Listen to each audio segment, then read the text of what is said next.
Hello friends, कैसे हैं आप लोग। आई होप आप लोग बहुत अच्छे होंगे। इस तरह से मैंने अपने जन्माष्टमी का पूजन किया। आपने कैसे किया कमेंट में ज़रूर बताएं। सबसे पहले मैंने एक बर्तन ले लिया, उसमें अपने लड्डू गोपाल को लेटा दिया। मैं ऐसे ही जन्म कराती हूँ अपने लड्डू गोपाल का। उसके बाद फूल डाल दिया। उसके बाद पीले वस्त्र से ढक देना है और लड्डू गोपाल के पास खीरा रख दीजिए। डंठल वाला खीरा ज़्यादा शुभ माना जाता है। उसके बाद एक सिक्का भी रख दीजिए। राधे श्याम राधे राधे। कुछ इस तरह से सजाया था मैंने अपने लड्डू गोपाल को। उसके बाद 12 बजते ही मैंने घंटी बजा के, ताली बजा के लड्डू गोपाल का जन्म कराने के लिए खीरा को कट कर दिया। सिक्के से ही कट करना है, आप चम्मच से भी कट कर सकते हैं। उसके बाद पीला वस्त्र हटाकर लड्डू गोपाल को उठा लेंगे। अब लड्डू गोपाल का स्नान कराना है। आप पंचामृत से स्नान करा सकते हैं, अलग अलग चीज़ों से भी करा सकते हैं। मैंने पंचामृत से स्नान कराया है। शंख से स्नान कराना बहुत ज़रूरी होता है, हमेशा शंख से स्नान कराना चाहिए। सबसे पहले मैंने दूध से स्नान कराया है, उसके बाद मैं पंचामृत से स्नान कराऊंगी। मेरे पास पीतल वाले लड्डू गोपाल नहीं है, तो मैं इन्हीं की सेवा करती हूँ। मुझसे जितना भी हो सकता है मैं उतना करती हूँ। लड्डू गोपाल को स्नान के बाद, ये छोटे बच्चे हैं तो इनको अच्छे से हल्के हाथों से इनको पोंछना चाहिए, तो पानी सुखाना चाहिए।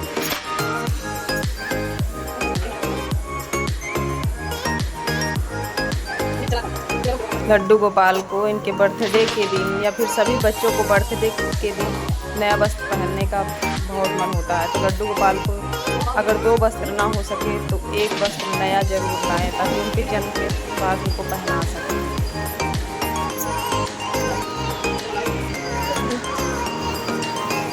अब लड्डू गोपाल को आप श्रृंगार कर सकते हैं। मैंने श्रृंगार किया, मेरे पास जो भी सामग्री थी मैंने उससे श्रृंगार किया। आपके पास जो सामग्री है, जो आप लड्डू गोपाल के लिए लाए हैं, जितनी आपकी श्रद्धा है, जितनी उतना आप कर सकते हैं।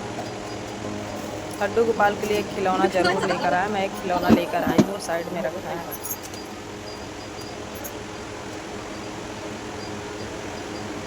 मेरे लड्डू गोपाल आप लोग को कैसे लग रहे हैं, आप लोग कमेंट में बता दीजिएगा। लड्डू गोपाल को झूला झुलाना बहुत शुभ माना जाता है, इसलिए मैं नया झूला लेकर आई हूँ। आपके पास पुराना झूला है तो आप उसको ही डेकोरेट करके यूज कर सकते हैं।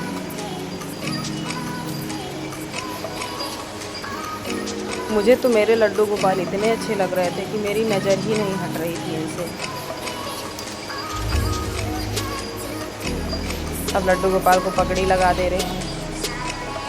बांसुरी उनके पास ज़रूर रखें और बांस की बांसुरी ज़रूर रखना चाहिए। मैं उनके पास बगल में बांस की बांसुरी रखती हूँ। जन्माष्टमी के दिन बांस की बांसुरी का बहुत ज़्यादा महत्व होता है। अब लड्डू गोपाल को भोग लगाएंगे। जो खीरा मैंने काटा है, जिससे मैंने जन्म कराया है, जिससे आप जन्म कराते हैं, इसको आप प्रसाद के रूप में पूरे परिवार में बांट दीजिए। और जो डंठल बचा है, इसको आप गमले में दबा दीजिए। अब दीपक जला लेंगे, धूप बत्ती जला लेंगे। इसके बाद जितना कुछ हो सके आपसे उतना भोग लगा दीजिए। सबसे मेन होता है धनिया पंजीरी का भोग लगाना चाहिए। उसके बाद मैंने मखाना की खीर बनाई है। उसके बाद मैंने व्रत में जो आलू बनता है वो फ्राई किया था। पंचामृत बनाया है। और सबसे पहले तो इनको शहद का भोग लगाया जाता है, क्योंकि बच्चे को शहद सबसे पहले खिलाया जाता है। दूध का भोग लगाते हैं। और मेन चीज़ इनको सबसे ज़रूरी होता है किशमिश का भोग लगाना। आप पंचमेवा का भोग ना लगाएं तब भी चल जाएगा, लेकिन आप किशमिश का भोग ज़रूर लगाएं। और गणेश जी की पूजा करें। गणेश जी की पूजा भी मैंने बगल में रख के किया है। छोटे से मेरे गणेश जी हैं और गणेश जी को अलग से भोग लगाना चाहिए, क्योंकि गणेश जी के भोग में तुलसी दल नहीं पड़ता है। गणेश जी को मैंने किशमिश ड्राई फ्रूट का भोग लगाया था और पानी भी अलग से ही रखा था उनके लिए। मैंने दही का भी भोग लगाया है। आपके पास जो कुछ भी हो आप उसका भोग लगा सकते हैं। फल फ्रूट का भी भोग लगाया है।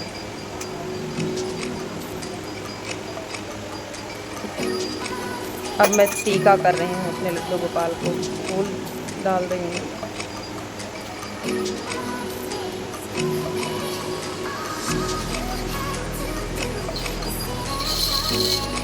लड्डू गोपाल के पास एक खिलौना ज़रूर रखना चाहिए, उनको इत्र ज़रूर लगाना चाहिए। इत्र सेवा उनकी रोज़ डेली करनी चाहिए, क्योंकि लड्डू गोपाल को इत्र बहुत पसंद है। मैं उनके लिए चॉकलेट लाई थी, तो 2 चॉकलेट उनके बेड पे रखी है। उसमें जगह ही नहीं बची थी, बहुत कम जगह है, थोड़ी जगह में। उसके बाद दक्षिणा रखना बहुत ज़रूरी है, उनके ऊपर से दक्षिणा 7 बार उबार कर उनके पास रख दीजिए। आपकी श्रद्धा जितनी हो आप उतना कर सकते हैं, कोई ज़रूरी नहीं है कि आप बहुत ज़्यादा ही चाहें। और मेन चीज़ तुलसी दल, हर चीज़ में तुलसी दल डालना है। बिना तुलसी दल के ये भोग सत्कार करेंगे ही नहीं, आप कुछ भी चढ़ा लीजिए। मैं भूल गई थी, मैं फल में तुलसी दल नहीं डाली थी, लेकिन आप लोग ऐसी गलती मत करिएगा, हर चीज़ में तुलसी दल डालिएगा।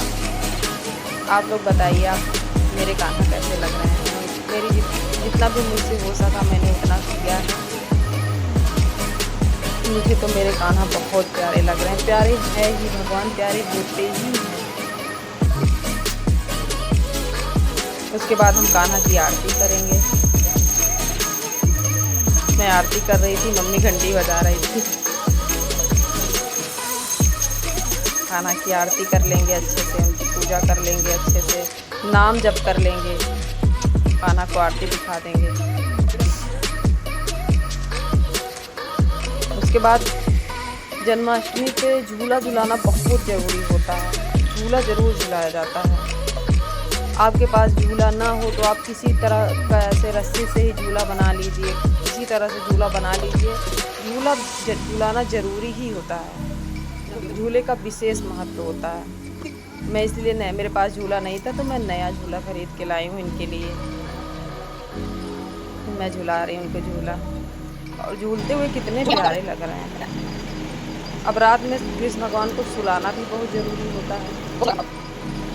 ऐसा नहीं है कि आप पूजा कर लिया सुलाएं ही ना। उसके बाद इत्र की मालिश तो मैं डेली करती हूँ, और रोज़ सबको करना चाहिए इत्र की मालिश। उनका पैर दबाना चाहिए, उनके पैर में इत्र की मालिश करनी चाहिए। एक दिन सपने में ज़रूर दिखेंगे कान्हा, अगर रोज़ इत्र की मालिश की जाए तो।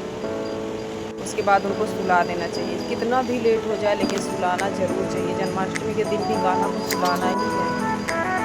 मैं उनको सुला दे रही हूँ, उनको सुलाने के बाद ही